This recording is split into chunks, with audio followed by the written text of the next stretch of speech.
Rise up, sunshine. Happy Friday. I'm Coy Wire. This is CNN 10 with your 10th and final summer episode of the show before we flip back to our usual Monday through Friday flow. And hey, check this out. Welcome to our brand new CNN 10 Wall of Friends. I've been so fortunate to meet so many of you and so fortunate to have so many of you showing love for the show by sending some incredible art, by having you share your school spirit with us, go Jets, and by sending some seriously cool swag. You all are the reason this show is the best 10 minutes in news. We'll be doing the show from our ever-evolving wall of friends once a week. All right, now it's time to get you your news. And we begin today with an update from the war in Gaza. As we've previously reported, ever since the terror attacks in October of 2023, the Israel-Hamas conflict has escalated, and the topic of how to end the war has been divisive, to say the least. There have been a lot of politics involved, a lot of blame, but behind all of that, there are lots of innocent people, many of them children, who are having to endure the fallout of the ongoing war, including a starvation crisis in one of the most densely populated places on Earth. Some of the images you're going to see in this next report are really tough to see. In the past 2 weeks, borders have been closed. Aid trucks have been delayed or blocked, and Gaza's food system has collapsed. In some areas, basic things like flour, clean water, and baby formula have become impossible to find. This week, Israel's military responded to the crisis by resuming what they called a tactical pause that has opened some routes for funneling aid into certain parts of the enclave. But international pressure is building on Israeli Prime Minister Benjamin Netanyahu, who says there is no hunger crisis in Gaza. He has suggested that some of these videos are not real. The U.S. is committing to more involvement in getting food to the civilians who need it. France, Spain, and Germany began airdropping aid into Gaza this past Monday. Our chief medical correspondent, Dr. Sanjay Gupta, explains what happens to the human body when it does not get the nutrition it needs. Again, these images are disturbing, so if it's too much for you at any point, feel free to fast forward to the next story. The expression skin and bones doesn't do it justice. They're every single rib visible. That's Dr. Nick Maynard. He's a surgeon volunteering in a hospital in southern Gaza. His patients are among the 2 million residents of the Gaza Strip, now in the midst of a hunger crisis. According to the UN's World Food Program, nearly 100,000 women and children alone are suffering from severe acute malnutrition. That is actually a specific medical diagnosis, and while it may seem obvious, it occurs when people simply can't get enough energy in the form of calories, and oftentimes not enough of the right nutrients inside the few calories they do receive. Now, in some people, severe malnutrition can look like this, a condition known as marasmus. It is distinctive and it is frightening. You can actually trace the skeletal outline of an individual because of the significant loss of muscle and fat. In others, particularly in children, it can present as a condition known as kwashiorkor. That can occur when there is severe protein deficiency in a person's diet.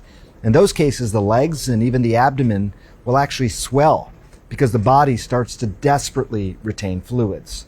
According to the UN's World Food Program, as things stand now, a third of Gaza's population hasn't eaten anything at all for days in a row. And we know when that happens, the body will begin foraging through its own energy stores, carbohydrates, fats, and proteins. Then the body's metabolism will slow, and it will begin to have a hard time regulating temperature.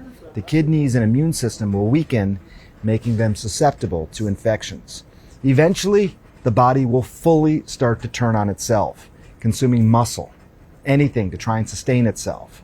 Major organs shut down, and the heart stops. During this conflict with Israel, the Palestinian Health Ministry said 80% of those who have died from malnutrition were children.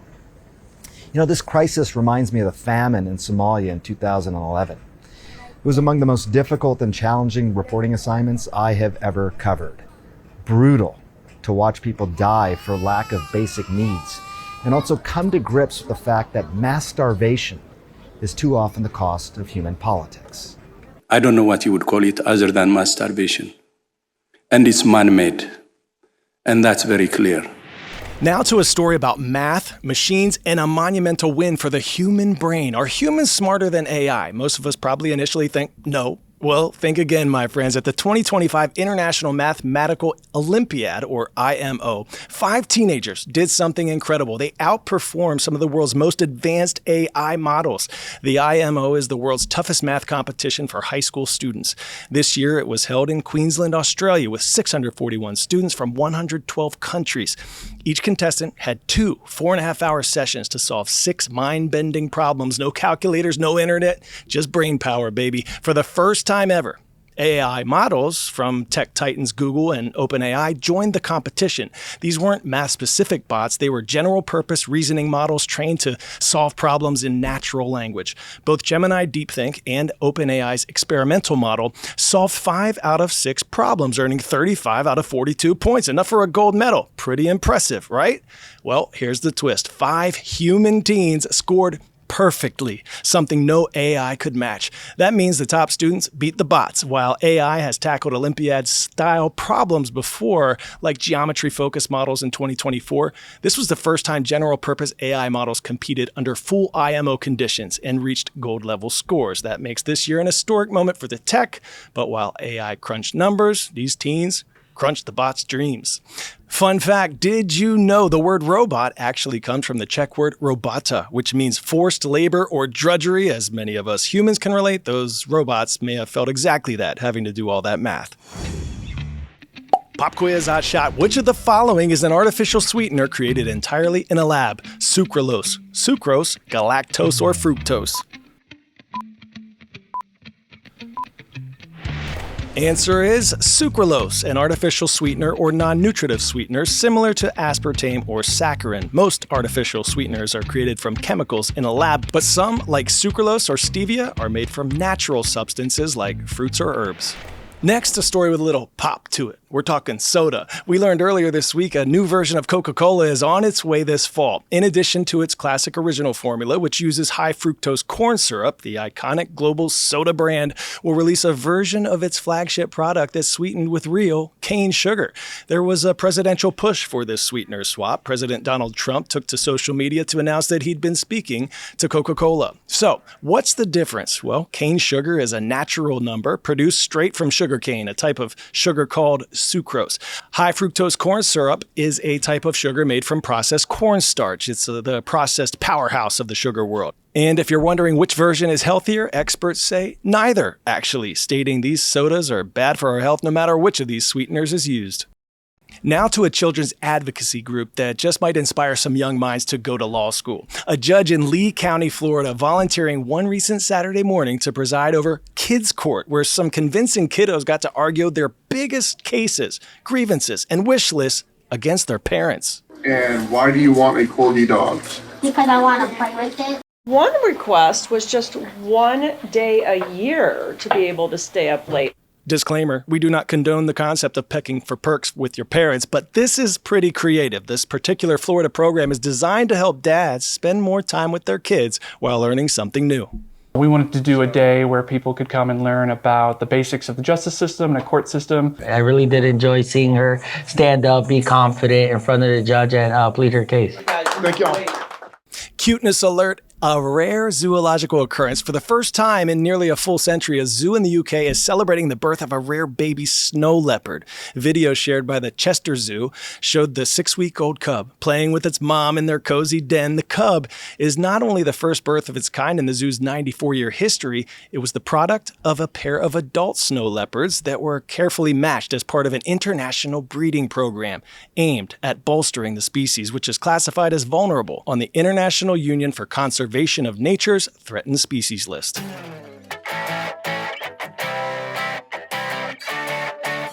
Today's story getting a 10 out of 10, a summer program that's providing rewarding lobstertunities for students in Maine. Since 2022, the Lift All Boats program has been connecting high school students to the celebrated Maine tradition of lobstering, an industry that can be tough to get into if you don't have a boat, gear, or the mentors to get started. Beginner lobstermen spend 10 weeks on the docks and water, setting and hauling traps, even operating the boats to learn the ins and outs and icks of the trade. Listen. Dealing with fish guts all day, seaweed, like you should have seen me on the boat earlier. I was covered in mud. It was disgusting, but it's like I enjoy all of it. And one clawsome bonus, these lobsters get to sell whatever they catch at the end of their day.